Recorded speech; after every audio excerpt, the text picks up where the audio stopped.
একটা কথাই আছে না, কাছা খুলতে দেরি হয়, কপাল খুলতে দেরি হয় না। ভোজেনিয়া একটা গোলরক্ষক পুরো স্পেন দলটাকে একাই রুখে দিল। কমপক্ষে 1 ডজন গোল হজম করা লাগতো। শুধু এই গোলকিপারের কারণে স্পেনের হাত থেকে বেঁচে গেল। যাকে আমরা আগে কখনো দেখিনি, তার নাম শুনিনি, আজকে পুরো বিশ্ব তাকে নিয়ে মাতোহারা। সে এমনই একজন মানুষ, টাকার অভাবে তার মাকে সাথে নিয়ে আসতে পারিনি খেলা দেখতে।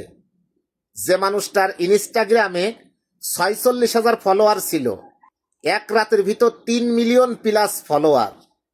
চিন্তা করেন, 40 বছর বয়সে একজন মানুষ, সে যেভাবে সেভ করেছে বলগুলো কল্পনার বাইরে। আজ কমপক্ষে সে 20টে মাকে সে ফ্রি বিশ্বকাপ খেলা দেখাতে পারবে। এক রাত্রি ব্যবধান। আল্লাপাক কারে কোন অবস্থায় কোনখান থেকে উঠায় বোঝা বড় দায়। হাল ছেড়ো না।